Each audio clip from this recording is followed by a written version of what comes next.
every one of them. And Sarah will be recording the talk. And so without further ado, I will let Susan do her amazing, amazing thing. Thank you. Yeah, y'all hold it down now. Because I've had two other talks at two different shows here, I may not go into as much detail about the art itself, but I will, and I'll have questions for you at the end. What I would love to talk about is the Roaring Twenties. Most of these photographs were made late 1910s, all through the 1920s, and it's interesting to know, to me, what was going on in the world at that time and why these movies might have been made or why they are wearing what they are wearing. So I'm going to brief you a little bit on the 20s. Sometimes symbolized as the Roaring Twenties, it refers to the decades in music and fashion as it happened in Western society and Western culture. It was a period of economic prosperity with a distinctive cultural edge in the United States and internationally. Jazz blossomed. My heart. The flapper redefined the modern look for British and American women, and Art Deco peaked. The spirit of the Roaring Twenties was marked by a general feeling of novelty associated with modernity and a break with tradition. Those women. Through modern technologies such as automobiles, moving pictures, the economy of the United States successfully transitioned from a wartime economy to a peacetime economy. In the 1920s, mass-produced vehicles became commonplace in the US and Canada. The 1927 Ford Motor Company discontinued the Ford Model T after selling a whopping 15 million units. Wow. Okay, I thought that was impressive. Watching a film was cheap and accessible. Crowds surged into new downtown movie palaces and neighborhood theaters. At the beginning of the decade, films were silent and colorless. Sorry, y'all don't know me, but anyway. In 1922, the first all-color feature, The Toll of the Sea, was released. In 1926, Warner Brothers released Don Juan, the first feature with sound effects and music.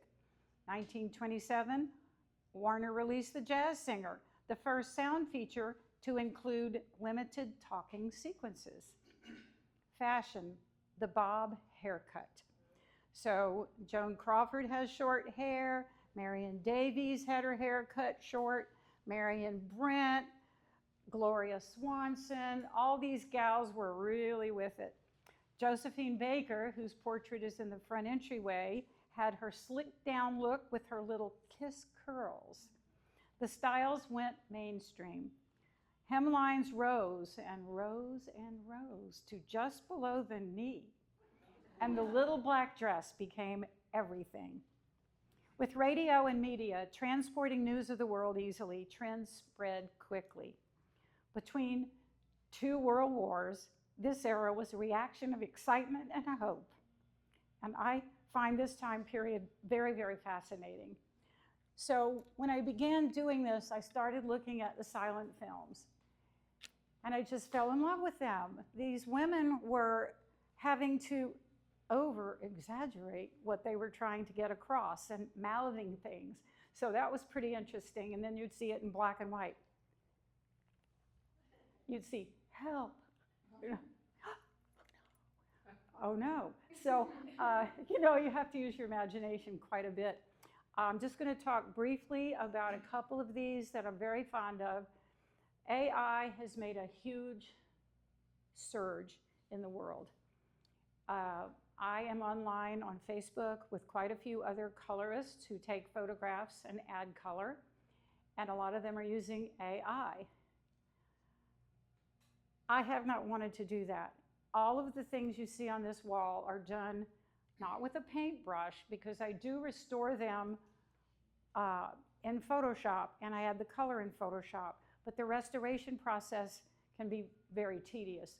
So I am having to figure out what exactly is going on in this photograph. this black and white, dense black and white piece of work.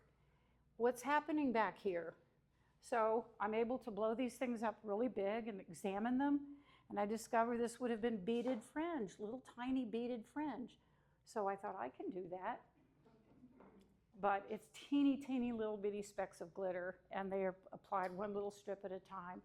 And so there's a lot of tapping really hard on my desktop to get it off. I've only done AI on one of these pieces, and only a part of it. And I dare you to tell me which one it is, but I will tell you which one it is. I have an AI program that a friend gifted me, and I'm disappointed. It makes decisions for you. It says, I think the nose really looks like this, or I think that's not what she's wearing. And I'm sorry, I want to think for myself. So the piece that I did use AI on was only for the skin, because the photo I found was in print. It was like an old magazine article, and it's this one. So this little gal was a dancer. Her name was Violet. I'd never heard of her before. I was just so taken with how she was seated and what they said about her. She just danced like a little sprite all around the stage. But the photograph was in an old magazine, and her skin was just rough and freckled. I ran it through the AI program, gave her this beautiful skin. I added the color, gave her the pretty skin, but nothing else. Nothing else was right. So I had to go in and spend hours fixing all these crazy little details. So I will not be using much AI at all. I still enjoy going from scratch and doing what I like to do with these people. Most of them are ladies. I have Rudolph Valentino in here. Sadly, he did not live a long life, but I feel sure had he lived, he would have been in many fabulous costumes. So I just chose a couple for him. I want to make sure you all get one of these little books. It tells you everything in the show and a little bit about me. And I'd like to know if there are any questions about anything. Yes, ma'am. So do you think the Hays Code being enacted later was a restriction on women's freedom with their imagery? I really think that just dramatically affected Hollywood going forward once that came into play. I think it was 1932. Are you talking about the code? I can't remember. I'm not familiar with that. Hays Code was where particular images that were common and emerged during the teens and 20s were more restricted. It seemed particularly punitive towards women, where couples couldn't be pictured in bed together, even if they were a married couple or a couple of other restrictions. It was quote-unquote morality code. But I feel like the women that really emerged in the 20s, they were embracing and celebrating their womanhood and what they believed was the way they want to portray themselves. And I think that's really the attraction with a lot of people that love your work, is that it's such a sense of freedom.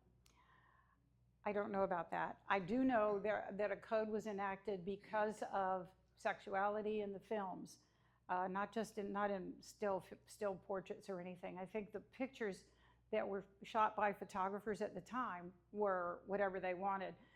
Over here, Alfred Cheney Johnston was in New York. He had a studio in New York, and the Ziegfeld Follies were going on, and the girls were sent to his studio to be photographed, and he draped them. I don't know that I have found a completely nude woman in his grouping of pictures, but they're so beautifully done. They're so elegant, and this particular girl was not a dancer or a singer, much like this tall 6-foot girl over here. All she did was walk beautifully. So this girl might have been in a chorus line of dancers kicking their legs, but she only stood out for her individual look. And so that would have been photographed in the 20s and not frowned upon in any way. But it was the movies that had the code applied to what you could do, possibly in the same bed, you know, that kind of thing. Any other questions about any of it?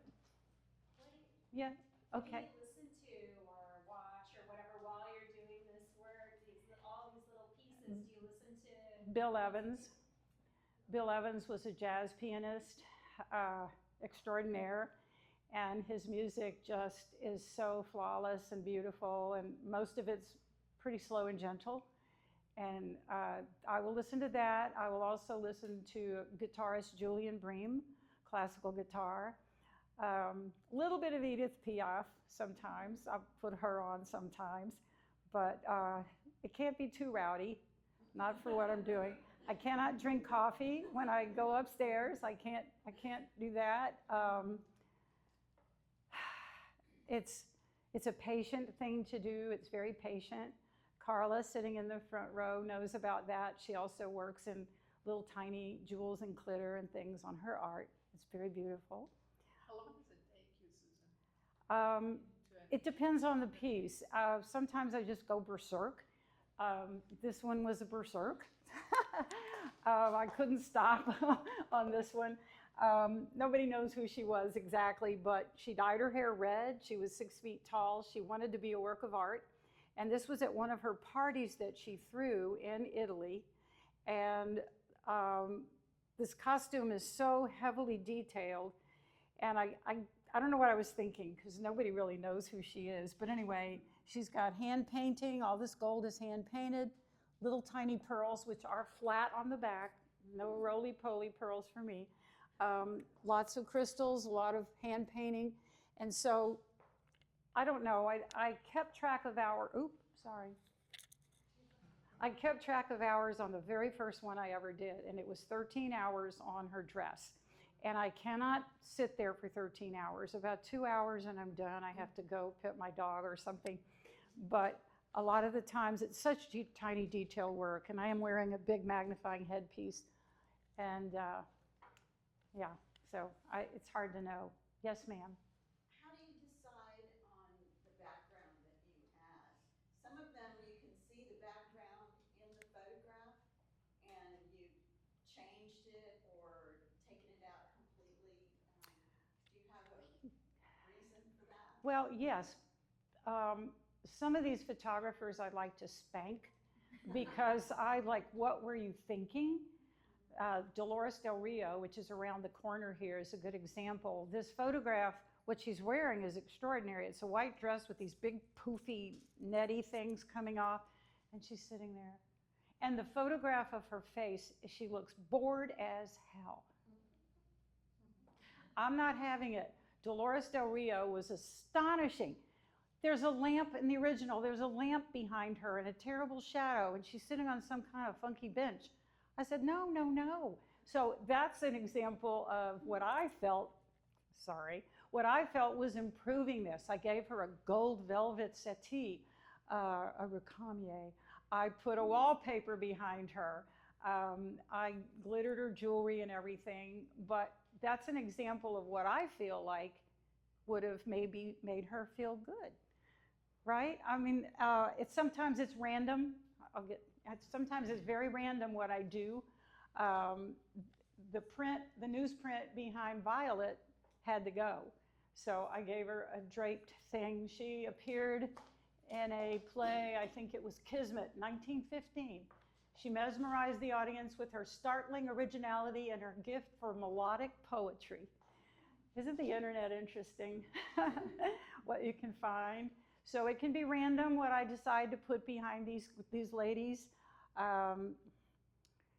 But they all need something. It's black and white. I'm not, Marlene Dietrich's the only one that has a black and white background. And that's because she walked out in this set wearing that tuxedo and walked over to Cary Grant, and everybody melts when they see this movie. And she just didn't need anything else behind her. But I just have fun, right?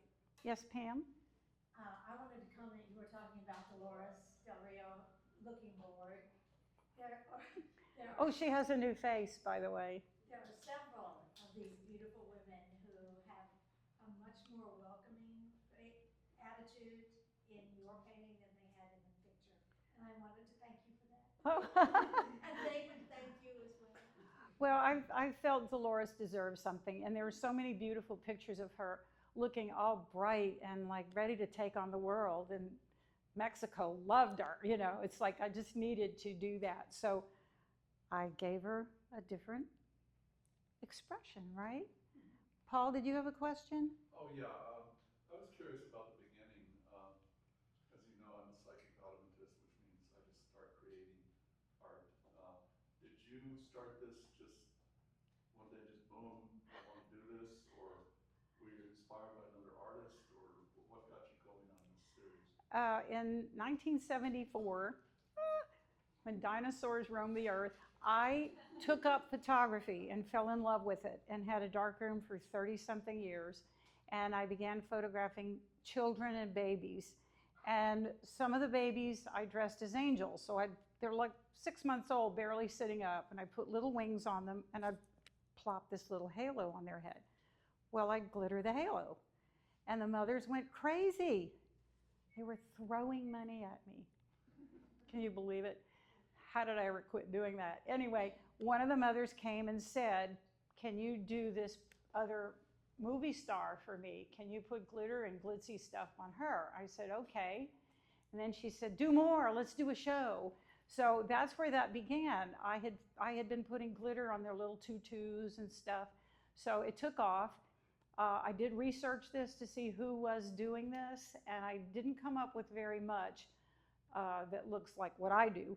And so I felt comfortable that I was creating something that So you unique. you just started off with this initial project that you just kind of wanted to do. Again, just out of your mind. It wasn't like, oh, I really like what that artist over there did with this or something. No, but I had been, because I'd been a photographer for a long time, I had been colorizing photos, my own photos, because I shot in black and white all the time. I had been hand coloring those. And then I started restoring my father's old pictures of his family. So I combined the two and then fell in love with making these black and whites come to life more than they were. There are purists who think this is blasphemy. There's nothing wrong with that black and white photograph.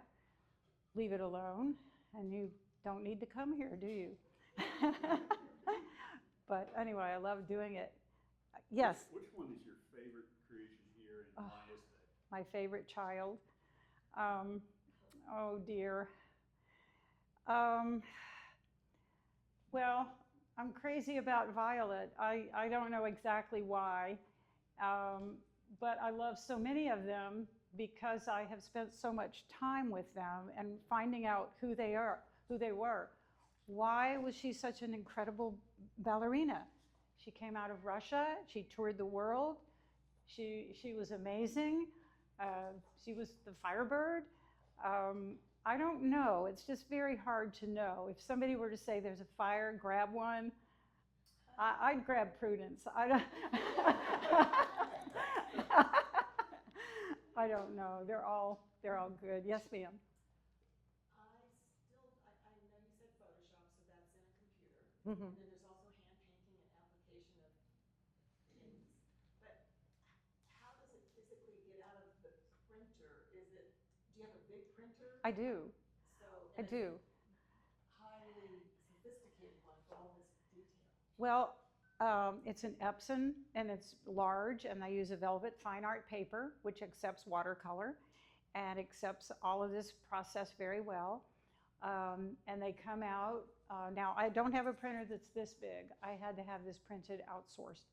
But all the rest of them, I'm able to print. And so they come out, and I'll set them aside.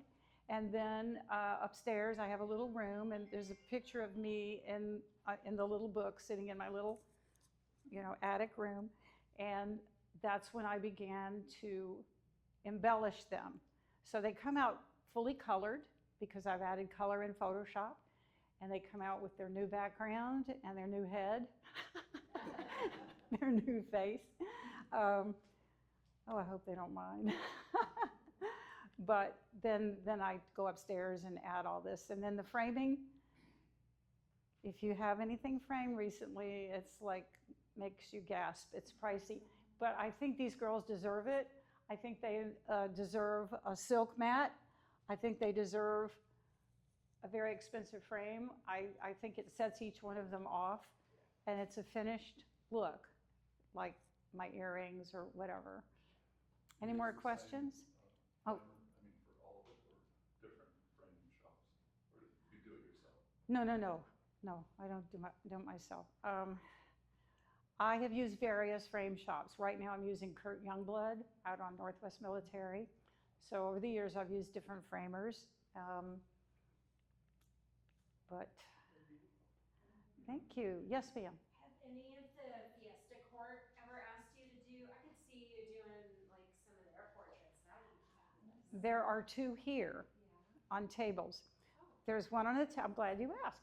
There's one on the table in that corner, and she was the Fiesta Queen in 2005, and I was very active as a photographer. I took that portrait of her in someone's garden, and then on the surface I did what I do. And so the one in here is Southie Cavender, and she was a Duchess in, I think, 2000, maybe 14. So yes, I have done a few of those. I thought there would be more interest in that, but I guess they were pretty played out by the time Fiesta was over. I don't know, but yeah. Have you ever considered doing Native Americans and their regalia? Yes, If yes. have you ever been interested in playing off any other like era? Any other what? For example, monarchs of England or Spain. Just not investment. Yes, I do look at them. Okay, so now this is terrible, and I want to get to your question.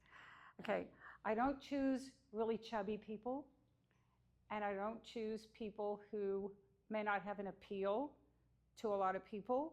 So a lot of these monarchs are fairly dour or portly, or, you know, the only thing great about them is what they're wearing. So I'm the throne. So oh, they would be beautiful done like this. And if one of them wants to contact me, I'm all for it. But yes, I did Chief Sitting Bull. There is a museum in Galveston, Texas. The Bryan Museum does all Western art. They have a big fundraiser each year. They bring in big name musicians. It's a big deal. I was asked to donate an item, and I did a 5-foot tall sitting bull, 10,000 seed beads. So they would not have used crystals and glitter. These costumes, not costumes, I'm sorry, their attire would have been leather, it would have been hides of some kind, it might have been cotton and muslin as time went on, and the work on these was beads, teeny little seed beads, and I'm sure you've seen this. So I spent so much time researching him, crying. This is I'm gonna cry now. The story of our American Indians is terrible. But anyway, I donated this 5-foot piece of him standing there with a Pendleton blanket over his shoulder, and his moccasins are beaded, the leggings up his pants are beaded, the tobacco bag he has over his shoulder is beaded, and it's hand colored. And it went for $7,500, and the person who got it said it should have gone for much more. I was so happy that this person loved it that much. But I probably will not do another one unless somebody pays me a lot of money, because it's hard. It's hard to do these, and it's also unbelievably time consuming to put those little bitty beads in a row, because they're not flat on the back, they roll. They roll. And so lots of curse words later, I finished him and took him over there, and I think he was well received. Yes, sir. With the antique photographs, how do you decide the color? If I am unable to find the costume they're wearing in a museum or saved somewhere and see an actual color, I have to come up with my own. I have to use my imagination. The Firebird was pretty obvious. Her costume had been shown somewhere. This costume is in a museum, the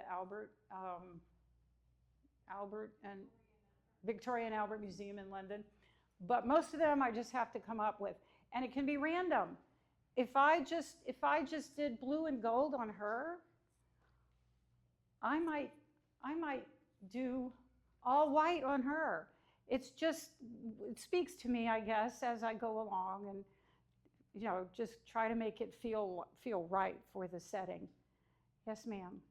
I've noticed a lot of white, like the Greta Garbo picture straight ahead is so striking. It's so beautiful. Thank Do you. you feel that white was a chosen color of the era, or is that again reflective of maybe not entirely sure what the outfit color was, and so you went with what kind of made sense? I don't have any clue. That could have been pale pink.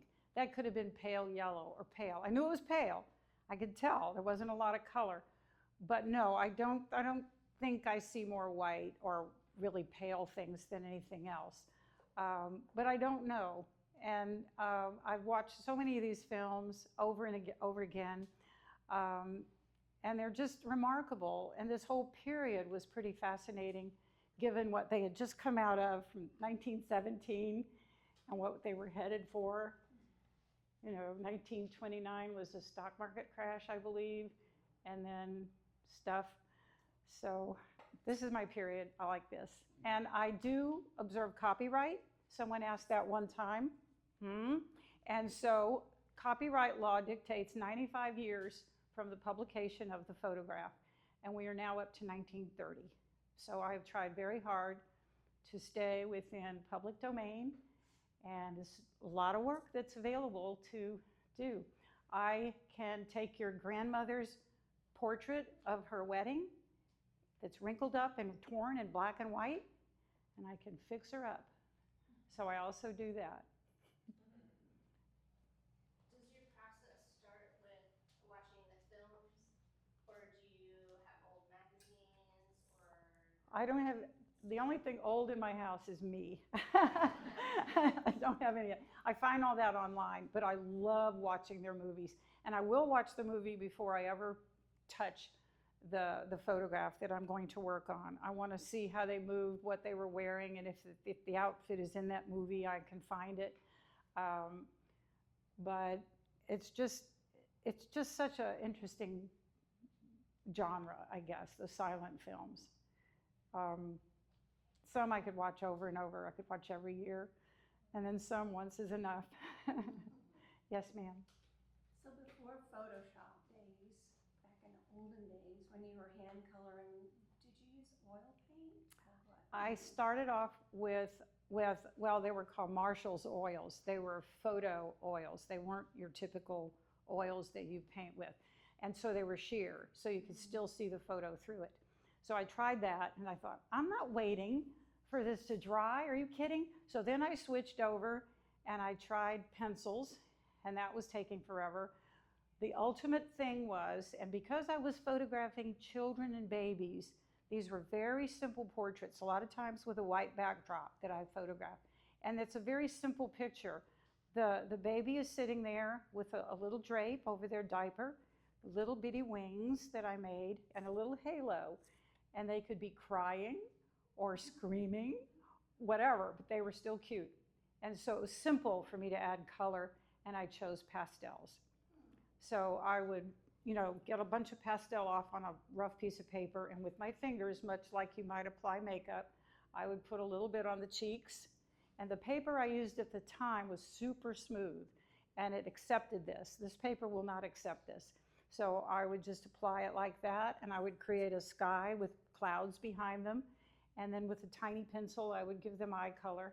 So no, the oils weren't going to work for me. I tried it. Were they soft pastels? Yeah. Powdery? Yeah, the little sticks. Sticks? Yeah. Yeah. Yes, ma'am. Don't you like men? Why is there only one gentleman? I love men. Are you kidding me? I love you and you and you. I love all of you. I have 5 brothers. I love men. No, that has nothing to do with it. Men were not typically dressed in something that wanted crystals and pearls and glitter. They had to be dressed like the sheikh in that movie. They had to be dressed like a Raja. They had to be in a costume that warranted me putting stuff on there, or a matador. Yes. Rudolph Valentino was great for those kind of movies. Yes, ma'am. I feel like Gary Cooper really was the other kind of favored male image of the era. Have you done any Gary Cooper? If you find a picture of him dressed in ornate getup, I will do it.